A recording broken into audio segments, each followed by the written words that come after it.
사무엘하 15장 27절에서 30절 한번 읽어보세요.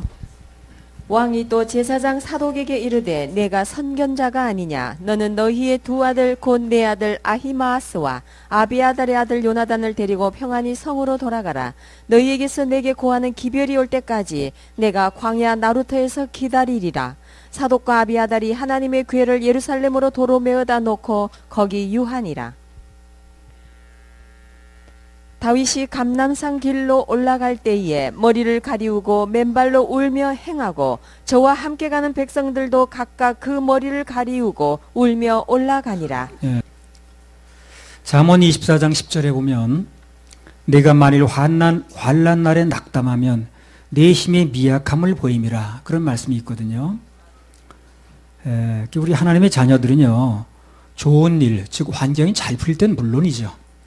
그리고 일이 잘 안 될 때도 역경 속에서도 늘 시냇가에 심은 나무처럼 푸르르고 싱싱해야 됩니다. 조금 역경이 왔다고 그냥 바짝 메마른 가지처럼 이렇게 돼버리면 이 땅에서 영향을 미칠 수가 없어요. 하나님의 자녀들이 이 세상에서 매사 영향을 받고만 살면 그건 결국은 필요 없는 존재죠. 그렇지 않겠습니까? 영향을 미쳐야죠. 이 세상에 필요한 것은 기온이 올라가면 따라 올라가고 내려오면 따라 내려오는 그런 온도계 같은 뭐 그런 사람보다 그것을 조절할 수 있는 조절기 같은 사람이 필요합니다. 우리 하나님의 자녀들은 세상 사람들과는 달리 어떤 난관이 있다 할지라도 여전히 푸르르고 생기가 있어야 됩니다. 그런데 그렇게 이제 사는 게 정상인데 어떤 방법이 있냐는 거예요. 그게 이제 어떻게 하면 되냐 이제 그 얘기를 오늘 하는 겁니다. 그래서 이 시간은 뭡니까? 환난 날에 힘을 얻으려면 그런 주제로 함께 은혜를 나누도록 하겠습니다. 먼저 말씀 주신 하나님께 박수 한번 올려드려요. 환난 날에 힘을 얻으려면 형제가 연합을 해야 돼요. 그래 힘이 옵니다. 흩어지면 안 돼요. 형제가 환난이 올수록 더 연합하고 한 마음이 돼야 됩니다. 그럼 힘이 와요. 사무엘하 15장 27절에서 29절. 왕이 또 제사장 사독에게 이르되 내가 선견자가 아니냐 너는 너희의 두 아들 곧 내 아들 아히마아스와 아비아달의 아들 요나단을 데리고 평안히 성으로 돌아가라. 너희에게서 내게 고하는 기별이 올 때까지 내가 광야 나루터에서 기다리리라. 사독과 아비아달이 하나님의 궤를 예루살렘으로 도로 메어다 놓고 거기 유하니라. 네. 다윗이 제사장 사독에게 그는 물론이고 그 자녀들까지 아들들까지 예루살렘에 남으라는 거예요. 그렇게 이제 부탁 겸 명령을 하는 것입니다. 그 예루살렘에 지금 누가 들어오는 거예요? 압살롬이 들어오잖아요. 근데 거기 들어가라고 얘기를 하는 거예요. 거기 남아서 그 적진의 상태가 어떻게 되는 건지 좀 알려달라는 거예요. 나한테 답답하니까. 그 당시엔 또 나중에 나오겠습니다만 전화로 하는 시대가 아니거든요. 인편으로 막 목숨 걸고 나와서 알려주고 그래요. 근데 이게 말이 쉽지 간단한 일이 아닌 겁니다. 그게. 만약 적진에 들어갔다가 거기 잘못 잡히면 본인은 물론 그 아들까지 다 죽는 거예요. 그렇죠? 목숨 걸고 들어가는 거예요. 간단한 일이 아니죠. 그 압살롬이 들어왔는데 그 적진으로 들어가 있으라는 게 보통 일이 아니잖아요. 몰살당할 수 있거든. 근데 여기 보면 사독이 어떻게 합니까? 주저없이 들어가는 거예요. 목숨을 거는 거죠. 그리고요, 다윗이 그런 명령을 내렸는데, 다윗이 그 명령을 내릴 때, 내리는 입장도 어렵긴 마찬가지입니다. 다윗도 목숨 거는 거예요. 뭘 보고 알 수 있냐면요. 사무엘하 15장 27절, 28절 한번 읽어보세요. 왕이 또 제사장 사독에게 이르되 내가 선견자가 아니냐 너는 너희의 두 아들 곧 내 아들 아히마아스와 아비아달의 아들 요나단을 데리고 평안히 성으로 돌아가라. 너희에게서 내게 고하는 기별이 올 때까지 내가 광야 나루터에서 기다리리라. 그러니까 그 기별을 이제 해달라고 들여보내는데 다윗은 어디서 기다리겠다는 거예요? 나루터에서. 기별이 올 때까지 기다리겠다는 거예요. 광야 나루터에서. 그러니까 다윗이 그들에게서 기별이 올 때까지 나루터에서 기다리겠다는 말은 만약 무슨 일이 벌어지면 그래서 기별할 수 없는 상황이 벌어지면 같이 죽겠다는 말도 되는 거예요. 그렇죠? 기다린다고 그랬으니까. 기별이 올 수도 있고 안 올 수도 있는데 그런 불확실한 상황에서 끝까지 나루를 건너지 않고 기다리겠다는 것은 살아도 같이 살고 죽어도 같이 죽자 그 말입니다. 생명을 걸기는 마찬가지죠. 지금요. 철저한 연합이 되는 거죠. 지금요. 철저한 연합이 돼 있으니까 되는 거예요. 이게. 아주 끈끈한 의리하면 우리 또 정병두 성도님 많으시겠습니다. 끈끈한 의리를 통해서 다윗 진영이 하나로 뭉쳐있는 게 지금요. 그걸 잘 보여주는 겁니다. 그런데 그것이 바로 환난을 당한 그들에게 있어 힘입니다. 거기서 막 뭐 네가 잘했네 뭐 이런 일을 왜 저질러가지고 우리까지 이렇게 되면 다 망하는 거예요 거기서. 근데 그런 얘기 일체 꺼내지 않고 그냥 가라면 가는 걸로 하는 거고 왜 나를 보냅니까도 없고 그리고 너가 올 때까지 우리 기다리겠다는 거예요 또. 나를 건너지 않고. 그것도 목숨 거는 거거든. 그리고 기별이 오지 않고 압살롬 군대가 쳐들어오면 어떻게 되는 거야? 죽는 거죠 뭐. 환난 날에 힘을 얻으려면 무엇보다 한 마음으로 연합하는 게 중요합니다. 어떤 경우든 한 마음만 되면 능히 이길 수 있어요. 한 마음만 되면 능히 견딜 수 있습니다. 우리도 마찬가지입니다. 어떤 어려운 일이 벌어져도 한 마음만 되면 우리가 능히 견딜 수 있어요. 그 미국 버틀랜드라는 버틀랜드라고 그러던가 버클랜드 어떤 교회 이제 그 교회가 있는데 아주 그 교회는 그 형제 자매간의 철저한 그 연합으로 그 성공한 교회 이제 모델이랍니다. 뭐 그런 걸 이제 책순을 한번 봤거든요. 뭐 꼭 그런 예를 들지 않는다 할지라도 하나님의 자녀들은 하늘나라까지 동행할 사람들이거든요. 그렇죠? 이 땅에서 살다 많은 사람이 아니에요. 또 영원토록 그것을 같이 삽니다. 우리는요. 구원받았다면. 그 연합이 중요하죠. 영원히 같이 살 건데. 영원히 반목하고 지낼 거냐? 그렇진 않잖아요. 뭐 그걸 떠나서도요. 이 세상 살면서도 우리는 어려울 때 서로 기도해 주거든요. 그렇죠? 뭐 내일처럼. 또 좋은 일 있으면 같이 기뻐하고. 예. 우리 뭐 누가 뭐 직장에서 잘 됐다라든가 그러면 같이 기뻐하잖아요. 예. 그 어려울 때 같이 어려워하고. 우리 형제 자매밖에 없습니다. 뭐 그런 사이끼리 연합을 안 하면 누구하고 연합을 하겠냐는 거예요. 결정적일 때 누가 우리 편인가, 누가 내 편인가, 뭐 그 정도는 알고 뭘 해도 해야 될 거 아닌가요? 예. 우리 믿는 형제 자매들은 서로 적이 아닙니다. 동지, 예. 동지입니다. 이동지, 박동지 뭐 이렇게 되는 거예요. 동지입니다. 윤동지. 이 형제끼리 연합하는 게 얼마나 그 도움이 되는 건지 환난 날에 앞으로 점점 더 그렇습니다. 이제. 앞으로 점점 더 그래. 세상은 전혀 우리 교회 환경하고 안 맞아요 지금요. 전혀 딴 얘기합니다. 별세계. 그래도 우리가 교회에 모여서 하나님의 자녀들끼리 같은 믿음을 가진 자녀끼리 뭐 교제가 돼야 그나마 견뎌 나가는 거지. 안 그러면 뭐 밖에 나면 전혀 다른 얘기 하는데. 앞으로 이 세월이 갈수록 점점 더 그렇습니다. 동안이 그렇지. 밖에 나가면 영 안 맞지 애들하고. 히브리서 10장 24절에 25절에 보면 마지막 때는 모이는데도 심쓰란 얘기가 바로 그거예요. 그러지 않으면 너네들 견딜 수가 없다는 거예요. 같이 모여서 연합하지 않으면 견디기가 매우 어렵습니다. 이제. 우리 이제 이 학생들이나 청년들이 내가 이해를 해요. 밖에 나가면 얼마나 안 맞을 것인가. 그래서 그걸 얼마나 조정하는데 같은 또래끼리 얘기를 하는데 안 통하고 그러니까 참 어렵죠. 그래도 우리는 그걸 포기할 수가 없어. 이 길을. 그들하고 맞춰 살 수는 없는 거예요. 가는 종점이 틀리니까. 종점이 틀린데 어떻게 뭐 어쩔 수 없는 거 아니에요. 우리 협회 그리고 교회는 앞으로 어떤 어려움이 있더라도 서로 연합하고 또 도와주고 기도하고 사랑과 선행이 있으면 격려도 해주고 그런 아주 끈끈한 공동체로 남아야 됩니다. 그래야 앞으로 힘든 환경에서 견딜 수가 있어요. 힘도 얻을 수가 있습니다. 한 마음이 중요합니다. 한 마음. 우리 그 찬양 하나 올릴까요? 여기에 모인 우리 31번.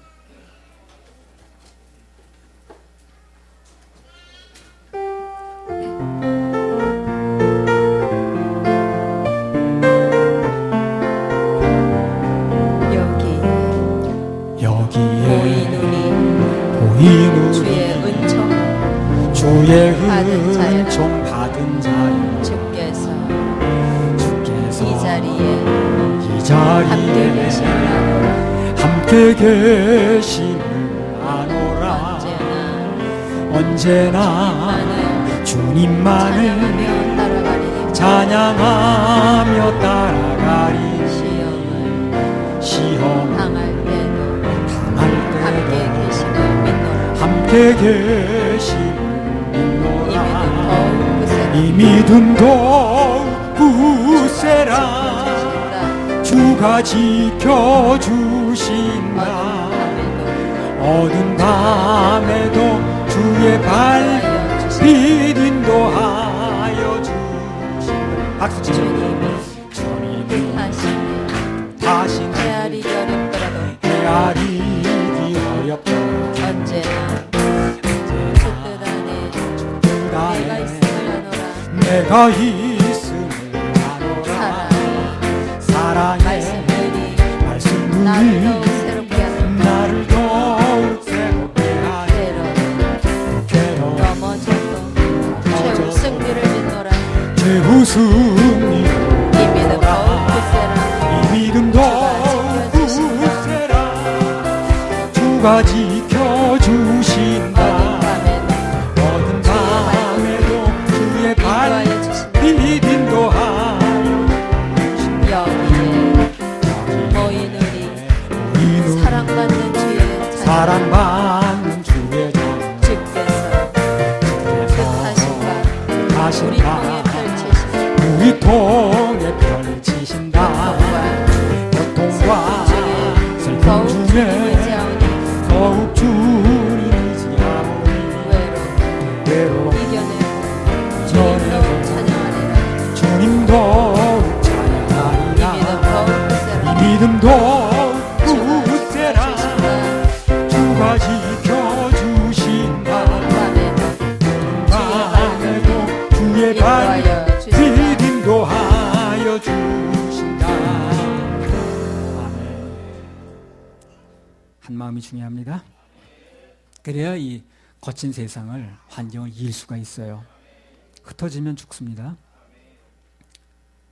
그래서 이제까지 말씀드린 것처럼 환난 날에 힘을 얻는 방법은 형제자매끼리 연합하면 한 마음이 되면 힘이 언제 온다고 말씀드렸고요.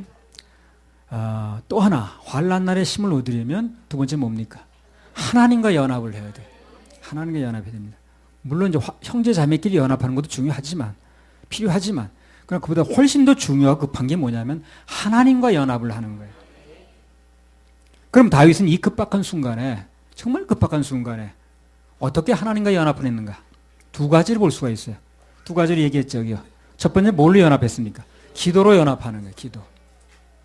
사무엘하 15장 31절 혹이 다윗에게 고하되 압살롬과 함께 모반한 자들 가운데 아히도벨이 있나이다 하니 다윗이 가로되 여호와여 원컨대 아히도벨의 모략을 어리석게 하옵소서 하니라. 예. 중국 고사에 삼고초려란 말이 나와요. 어떻게 성원이 무슨 뜻이야? 그게? 삼고초려가 뭐예요? 세 번. 세 번 생각하고. 안 된 거예요? 그건 만들어낸 역사 같습니다. 실제 역사하고 틀립니다. 태경이. 삼고초려가 뭐예요? 오래 생각한다고 답이 나오는 건 아니에요. 삼국시대에 삼국지 알죠? 삼국지. 그 유비라는 사람이 제갈공명이라는 사람을 찾아가는 거예요. 그 사람이 그렇게 만만한 사람이 아니거든. 그러니까 잘 오려고 하지 않는 거예요. 한번 찾아갔더니 점잖게 거절하는 거야. 나는 여기 뭐 초에 묻혀 사는 사람이고 현실 정치에 관심이 없다.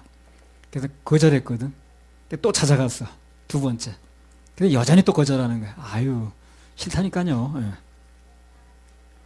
그러면 웬만하면 그만두는 거 아니야. 두 번을 갔는데 그렇게 싫다고 그러니까. 세 번 또 찾아간 거야. 그러니까 그 정성이 가상해서 내가 한번 가겠어. 이렇게 된 거거든. 삼고초려라고 그래가지고. 결국 갔어요. 안 간 게 아니고.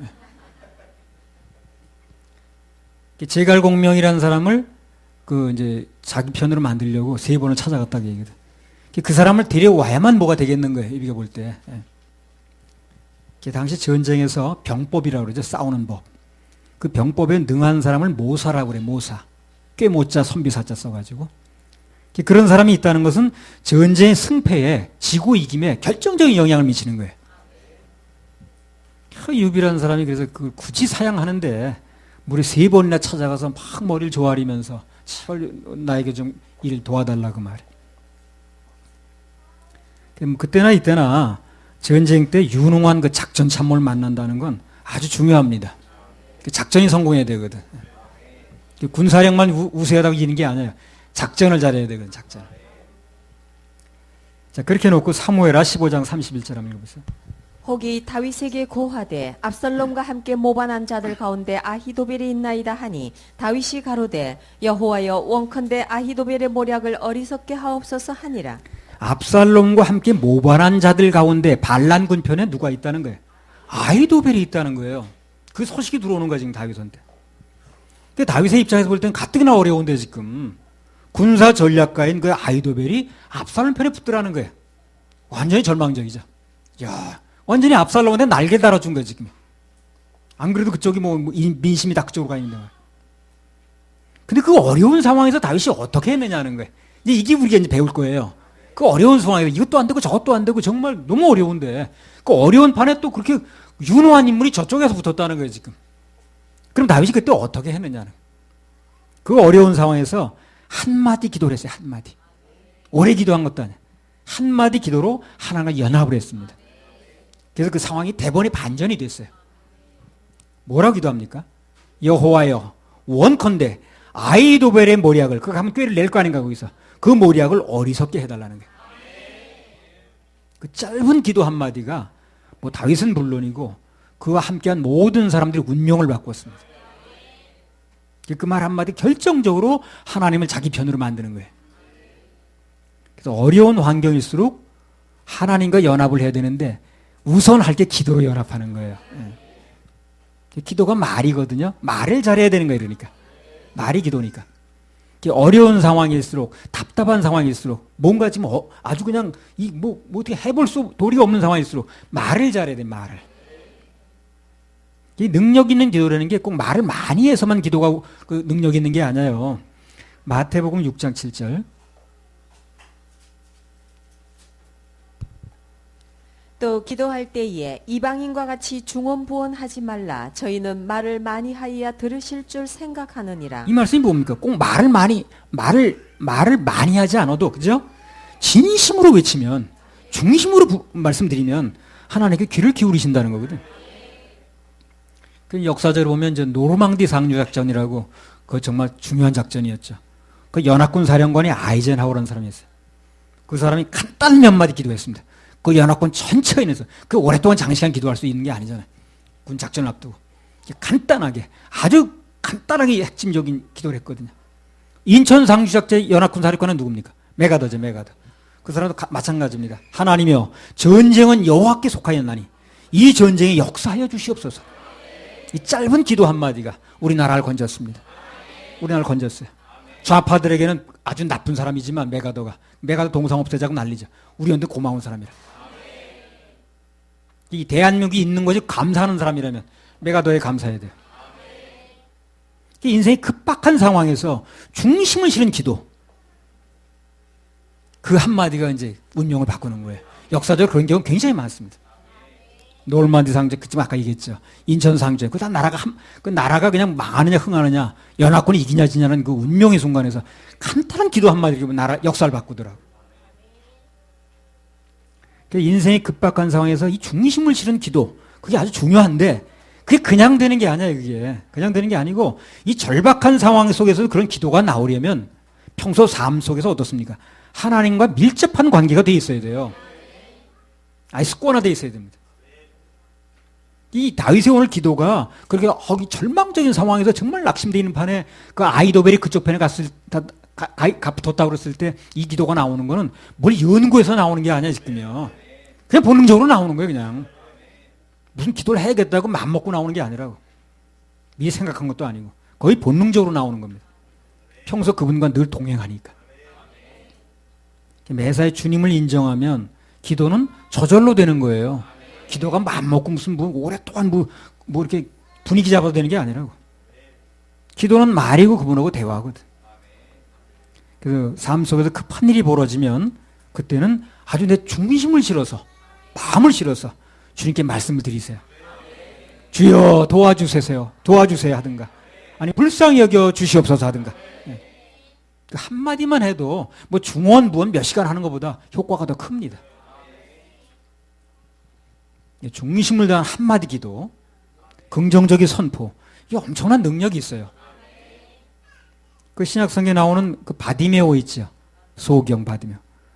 온갖 부정적인 상황에서도 막 뭐 시끄럽다, 뭐 오지 말라 하는 상황에서도 다윗의 자손 예수여, 나를 불쌍히 여겨 주시옵소서. 그 한마디가 그를 살리더라고. 그리고 오랫동안 기도한 게 아니지, 그 사람이. 한마디. 그 인생을 바꾸더라고. 즉, 바디메오가 원래 눈은 소경에다가 직업은 거지예요. 그런데 그냥 그 한마디가 바꾸더라고. 또 쓰나 거지 할 일도 없는 거야, 이제. 그 한마디 기도가 중요합니다. 정말 중심을 실어서. 동안에도 그렇게 어려움이 있을 때 뭐 오랫동안 기도해서만 되는 게 아니라 뭐 그렇게 할 게 있겠지만 정말 내 마음 중심을 실어서 주님을 믿는 마음으로 한 말 딱 하면 그 기도가 그렇게 하나님께 이제 받아들여지는 거야. 시편 50편 15절.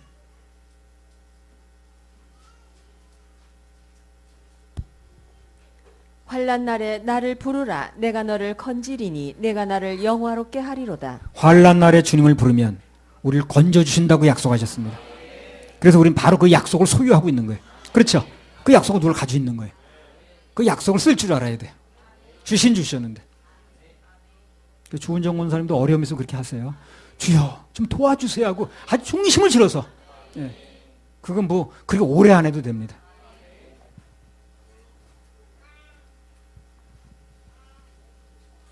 어려운 때일수록 무조건 주님 불러야 됩니다.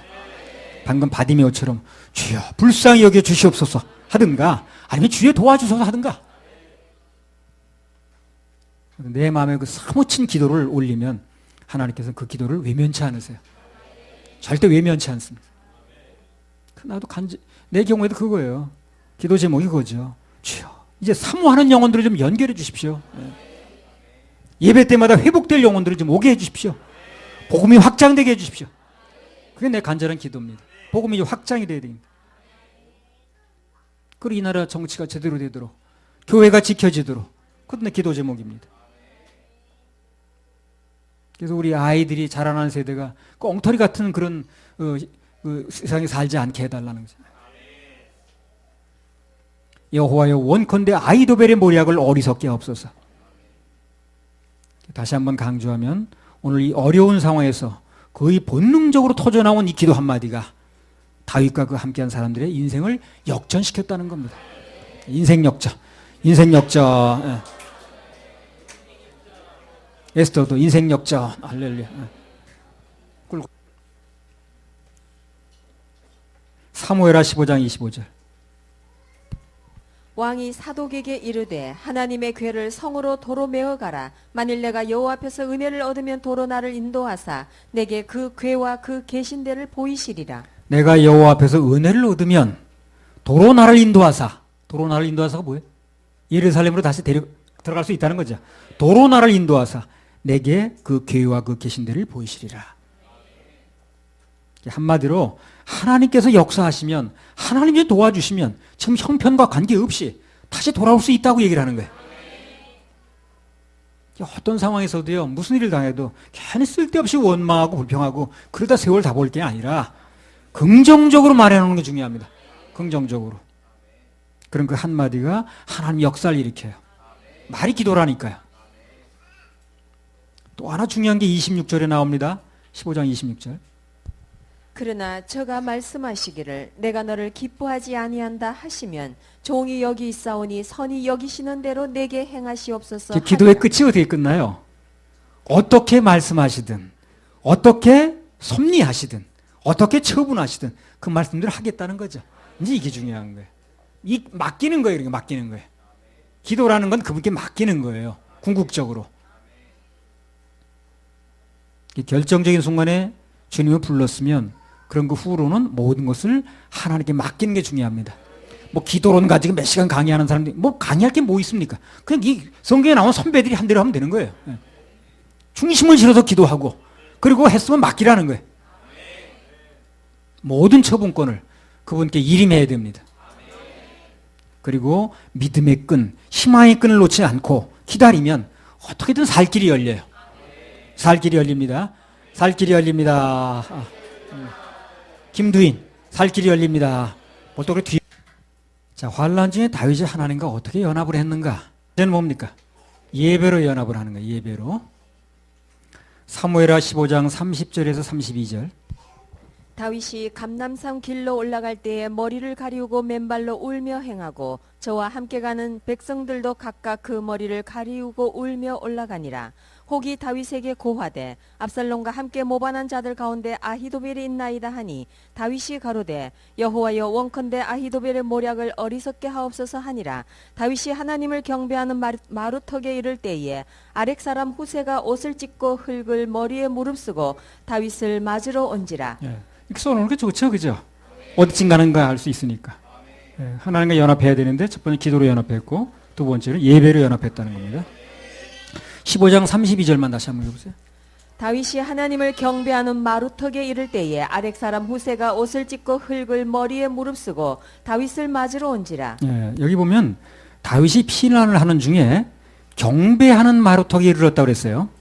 그게 뭐 하는 데냐면 특별히 예배 장소에 여기가요. 이스라엘 사람들이 그 뭐 답답한 일 있거나 오면 이제 와서 그 예배 드린 장소라 경배하는 마루턱이라는 데가. 그 다윗이 그 급박한 상황 속에서 하나님을 경배하는 마루턱을 찾았다는 게 뭐예요, 지금요? 아무리 급해도 예배를 드리겠다는 거예요. 하나님과 연합부터 하겠다는 거예요. 예배는 하나님과 연합이거든요. 그렇죠? 삶 속에서 가장 급할 때 가장 먼저 할 게 뭐냐? 우선 하나님께 예배를 드리는 겁니다. 그 예배는 한가해서 드리는 게 아니에요. 시간이 남아 돌아가서 드리는 게 아닙니다. 그렇게 생각하면 안 돼요. 만약 그렇게 생각한다면 바로의 생각이라 그게. 바로는 그렇게 말했죠. 한가하니까 예배 드리려고 그러는 거지. 그건 바로 생각이라. 너희가 한가하니까 하나님께 제사한다고 그러잖아요. 예배는 급할수록 더 우선적으로 드리는 거예요. 왜? 예배 중에 들려지는 말씀을 붙잡아야 그래 뭔가 잡을 수가 있잖아요. 급할 때일수록 예배를 드려야 되는 거예요. 그럼 무슨 말씀이 들려질 거예요. 그럼 뭐 잡을 게 있어야지. 잡은 게 없으니까 자기 멋대로 해버리는 거예요. 그러나 예배를 드리게 되면 거기서 뭔 말씀이 떨어지게 돼 있어요. 그걸 잡으면 하나님 말씀대로 가는 거예요. 말씀대로 가면 말씀대로 풀리는 것입니다. 근데 이제 급한 사람은 그걸 안 하는 거예요. 그러니까 자기 생각만 막 왔다 갔다 하고 잡은 말씀이 없으니까 자기 그냥 생각대로 해버리는 거죠. 결과도 이렇게 나타나는 거예요. 또 그래서. 예배는 급할수록 우선적으로 드리는 겁니다. 그럼 예배 중에 말씀이 들려지게 돼 있고 그 들려지는 말씀을 붙잡아야 이제 제대로 된 걸 잡을 수가 있거든요. 창세기 35장 3절. 그래서 이 급한 순간에 이제 이 다윗이 그 경배하는 마루턱에서 예배를 드리는 거예요. 그 순간에 무슨 말씀을 잡으려고 그러는 거예요. 답답하니까 자기도. 창세기 35장 3절. 우리가 일어나 베델로. 그리고 이제 아까 예배부터 드렸다고 그랬죠.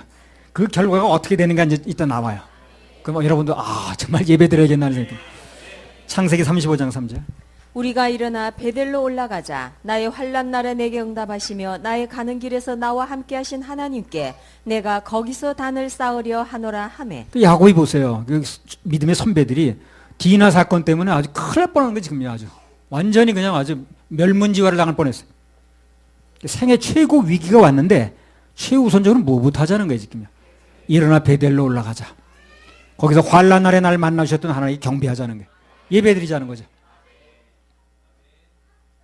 그래서 그가 인생 최대 위기에서 먼저 하나님께 예배를 드렸는데 그 결과가 뭐냐는 거예요. 창세기 35장 보자. 그들이 발행하였으나 하나님이 그 사명 고울들로 크게 두려워하게 하신 고로 야곱의 아들들을 추격하는 자가 없었더라. 그래요. 인생 최대 위기에서 우선 예배부터 드리니까 하나님께서 그 사면 고울들 큰 두려움이 임하게 했어요. 그래서 야곱과 그 아들 추격하는 자가 아무도 없게 만들었습니다. 그럼 당면한 문제 해결됐죠? 해결됐습니다. 예배 드리면 해결되는 거예요.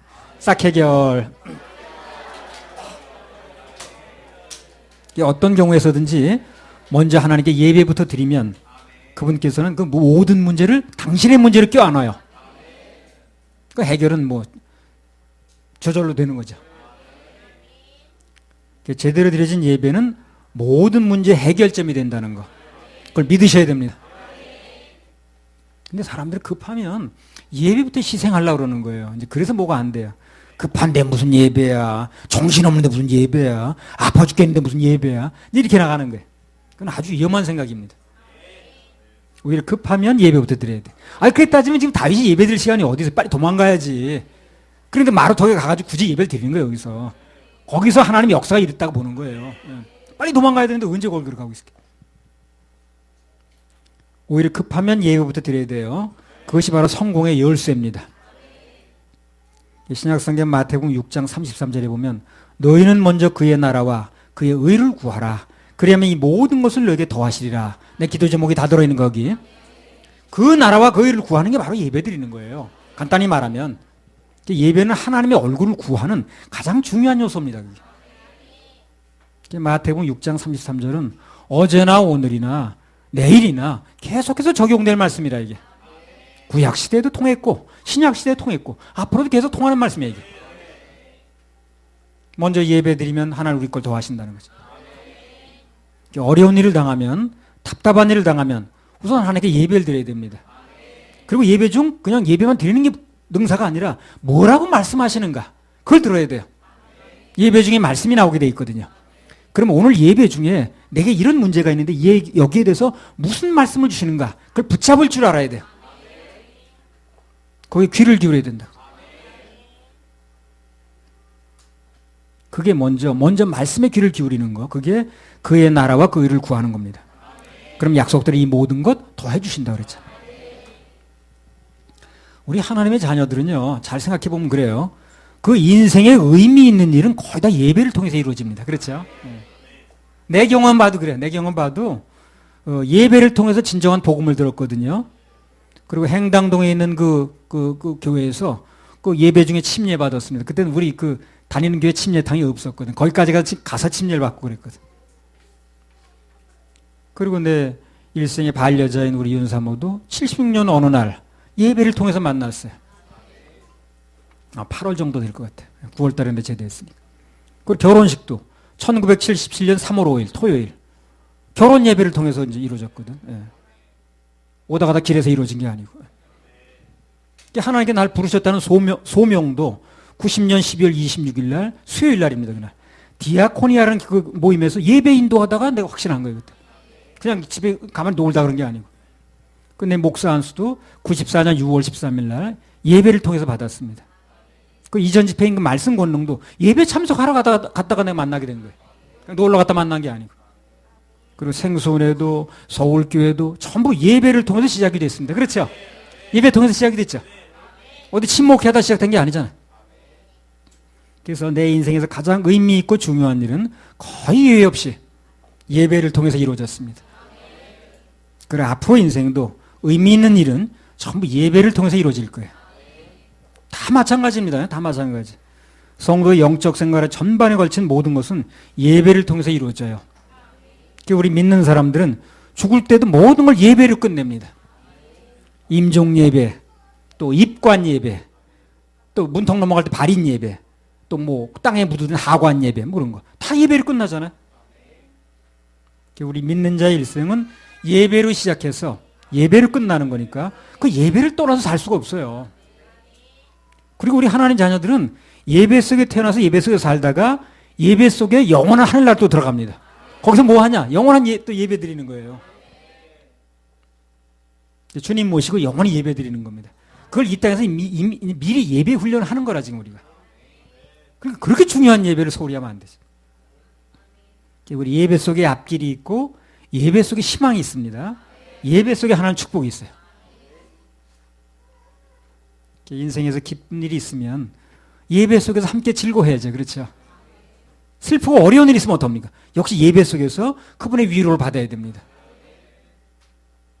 성경에 보면 모든 믿음의 용사들이 다 그랬어요. 다 하나같이 예배를 통해서 힘을 공급받고 예배를 통해서 위로받고 예배를 통해서 공급받고 이렇게 하더라고요.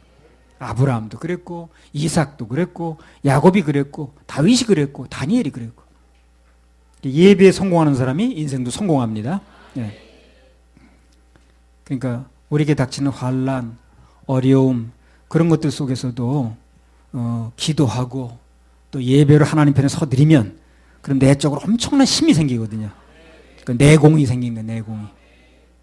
그래서 오늘 다윗도 환난 날에 예배를 통해서 하나님과 연합하고 힘을 얻었습니다. 할렐루야. 힘 주실 하나님께 박수 올려드려요.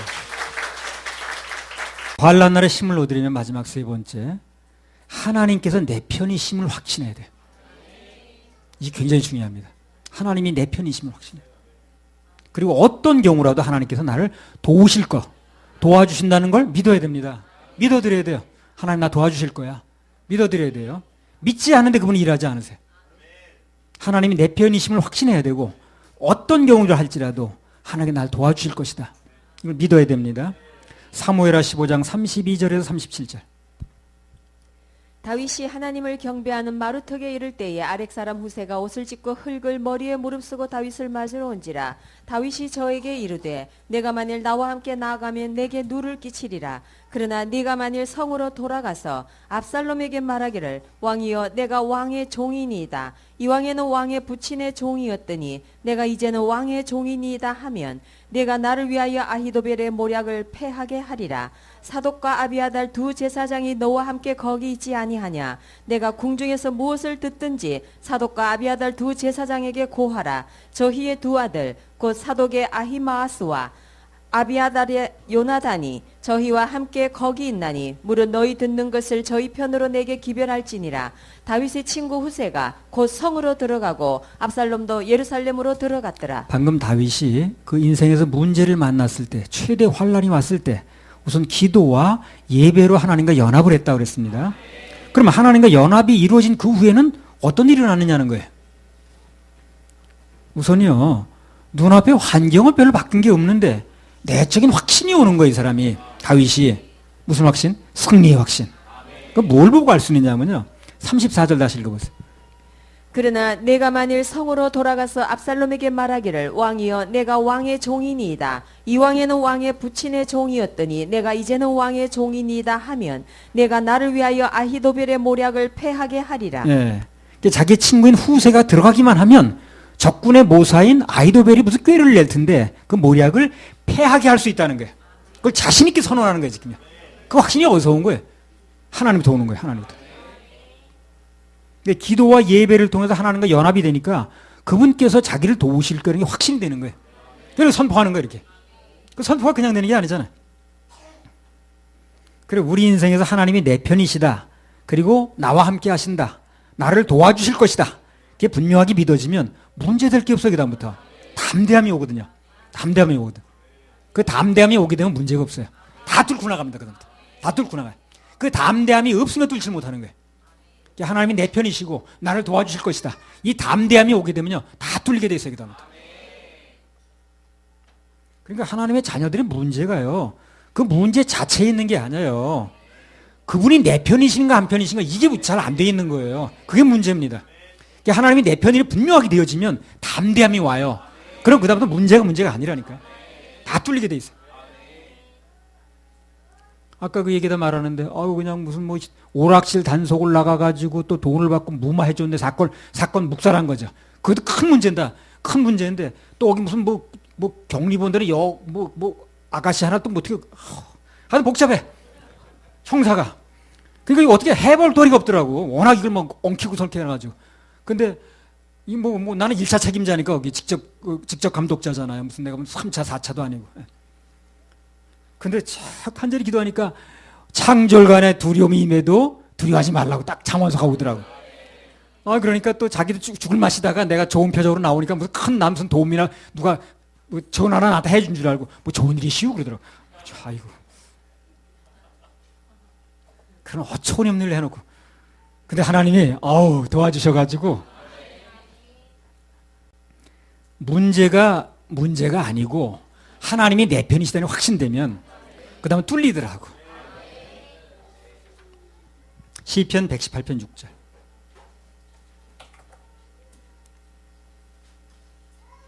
여호와는 내 편이시라. 내게 두려움이 없나니 사람이 내게 어찌할꼬. 여호와는 내 편이시라. 내게 두려움이 없나니 사람이 내게 어찌할꼬. 하나님이 내 편이시면 두려움이 없어지는 거예요. 그게 뚫을 수가 있는 거예요. 두려움 때문에 안 되는 거거든 그게. 사람이 나한테 어떻게 하겠냐. 사람이 나한테 어떻게 할까봐 그게 겁나는 거 아니야 지금요. 사람이 나한테 어떻게 하겠냐. 하나님이 내 편이신데 그 믿음만 있으면 문제될 게 없다니까요. 자, 그러면 하나님께서 자기를 도우실 거라고, 하나님이 내 편이라고, 그렇게 믿은 다윗에게 무슨 일이 일어나느냐는 거예요. 하나님께서 정말 그 편이 되어주시더라고요. 자, 15장 37절 한번 읽어보세요. 다윗의 친구 후세가 곧 성으로 들어가고 압살롬도 예루살렘으로 들어갔더라. 자, 여기 보면요. 다윗의 친구 후세가, 관계가 친구입니다. 후세가 곧 그 성으로 들어가고 압살롬도 예루살렘으로 들어갔다는 거예요. 나는 오늘 이 말씀 중에요. 이 구절이 그렇게 나가는 은혜가 됐습니다. 우리 인생에서 압살롬 같은 배반자, 침략자, 그런 불안당을 만난다는 게 시련입니다. 그렇죠? 그런 사람 만나면 시련이죠.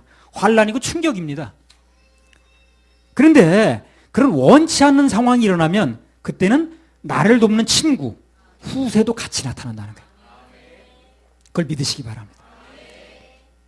나에게 정말 속썩이고 그렇게 그냥 충격을 주고 그냥 그런 사람만 나타나는 게 아니라 그것을 무마시킬 수 있는, 해결할 수 있는 후세가 나타난다는 거예요. 그건 후세가 같이 들어갔단 말이 그 말이에요. 후세 같이 들어가요. 그 해방 후에요. 소련군이 38 이북에 들어왔거든. 그 미군이 실수한 게 그거예요.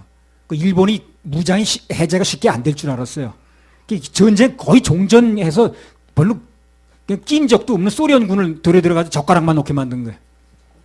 그걸 기화하려 38선 이북으로 들어왔잖아요, 소련군이. 그러니까 가만히 보니까 안 되겠는 거예요. 그래서 38 이남은 미군이 들어왔다고. 그래서 그때부터 반반이 나뉘어진 거예요. 그래서 북에서 소련군이 들어올 때 남쪽에는 미군이 같이 들어온 거. 그게 그야말로 우리 한 줄기 희망이었어요, 그게. 안 들어왔으면 우리 지금 이남은 없는 겁니다. 만약 미군이 같이 들어오지 않고 소련군만 들어왔다 그러세요. 어떻게 됐겠나? 그래서 오늘 압살롬이 예루살렘으로 입성을 하는데 다윗의 친구 후세가 같이 들어갔다는 거. 이게 다윗에게 행운이에요. 희망입니다. 승리의 전주곡이야. 그래서 압살롬이 들어갈 때 압살롬만 들어가면 거기서 뭐가 되겠어요? 그래. 다 그냥 막 그 무슨 그 후궁이면 자기 엄마 뻘인데 막 건드리고 하는 판에 뭐가 남아나가냐 거기서. 근데 후세가 같이 들어가는 거야 여기. 후세가 누군데? 다윗의 친구인데. 그게 우리 희망이라. 그게 우리 기쁨이야. 그 원리는 똑같거든 그게. 압살롬은 다윗을 죽이려고 온갖 계략을 꾸미는데 그래 그때마다 하나님께서 보내신 후세가 나중에 보면 나와요. 압살롬의 계략을 번번이 실패하게 만듭니다. 17장에 보면 나온다니까. 지금 이게 몇 장이에요 지금? 15장이죠. 조금만 기다리세요 여러분이. 17장 되면 그 아이도벨이 무슨 꾀만 내면 후세가 딱 이제 그 반대하는 거야. 근데 희한하게 그 후세의 말을 듣는 거야 또 압살롬이. 그래가지고 완전히 아이도벨의 모략이 아주 무산되게끔 만들어요. 하나님께서 모든 것을 아이도벨의 꾀대로가 아니라 후세의 말대로 되게 만드시더라니까.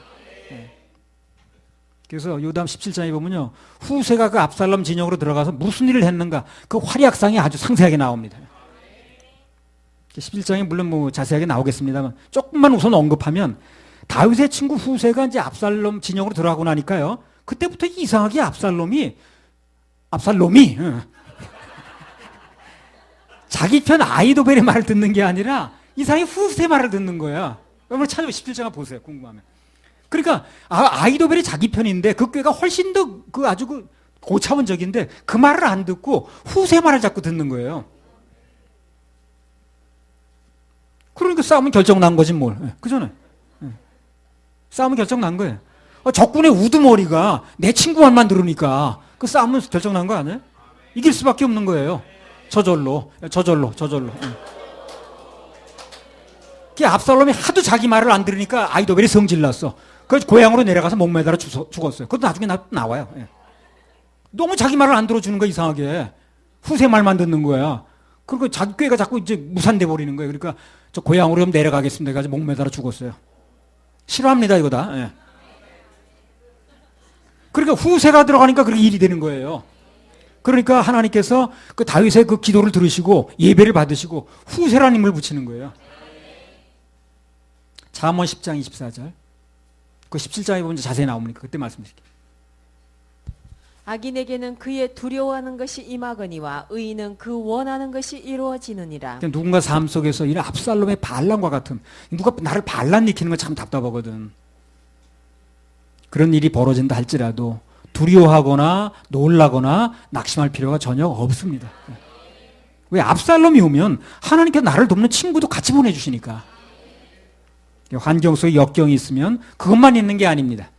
하나님의 위로도 있어요. 그래서 능히 견디게 하는 겁니다. 고린도후서 1장 7절.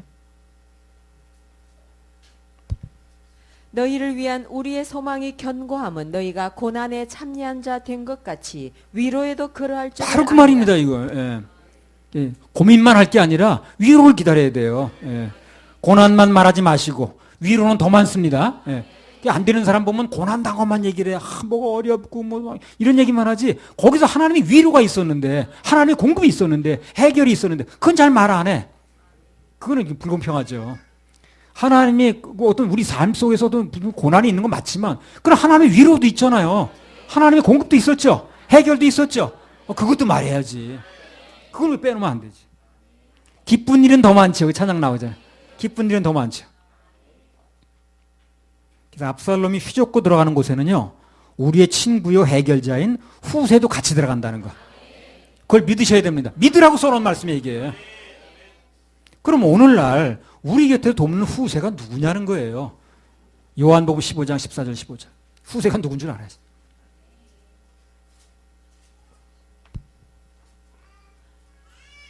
너희가 나의 명하는 대로 행하면 곧 나의 친구라. 이제부터는 너희를 종이라 하지 아니하리니 종은 주인의 하는 것을 알지 못함이라. 너희를 친구라 하였노니 내가 내 아버지께 들은 것을 다 너희에게 알게 하였음이니라. 우리의 후세는 누굽니까? 친구 대신 예수 그리스도. 바로 그분이에요. 친구 대신 예수 그리스도. 우리가 예수를 믿고 있는 한 우리는 언제나 든든한 후세가 있는 거예요.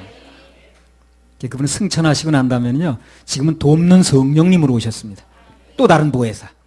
여전히 우리와 함께 하시는 거예요.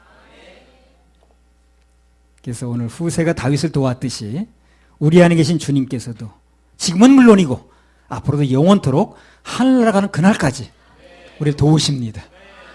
그런 분이 우리한테 있는 거예요. 시편 48편 14절.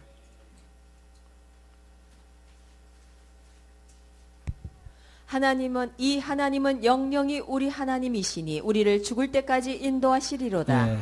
이 하나님은 영영이 우리 하나님이시니 언제까지? 우리 죽을 때까지 인도하신다는 거예요. 환난 날에는 다른 거 생각할 필요가 없습니다. 오직 나와 함께 하시는 임마누엘의 하나님, 우리 주님, 후세같이 우리를 도우시는 하나님, 그분만 믿으면 돼요. 그분만 바라보면 돼요. 그분의 도우심만 기다리면 되는 거예요. 그러면 어떤 환난 중에서라도 능히 힘을 얻고 승리할 수가 있습니다. 자, 오늘 말씀을 정리하겠습니다. 하나님의 자녀들이 환난 중에서도 힘을 얻으려면 우선 믿는 형제 자매가 연합해야 된다고 그랬어요. 뿔뿔이 흩어지고 그러면 안 돼요. 한 마음이 돼야 됩니다. 그리고 하나님과 연합해야 되는데 어떻게 연합하는가? 기도로, 중심을 실은 기도, 그리고 예배로, 그리고 환난에서 힘을 얻으려면 하나님이 내 편이시라는 걸 확신해야 돼요. 믿어드려야 됩니다. 그럼 어떤 경우에도 나를 도우신다고 그랬어요. 할렐루야. 우리 하나님께 박수 올려 그래. 하나님 우리와 함께 하시오니 248장.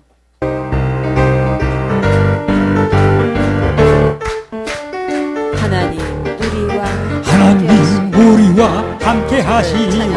주를 찬양하세. 우리가 모일 때 임하시는 주 주를 찬양하세.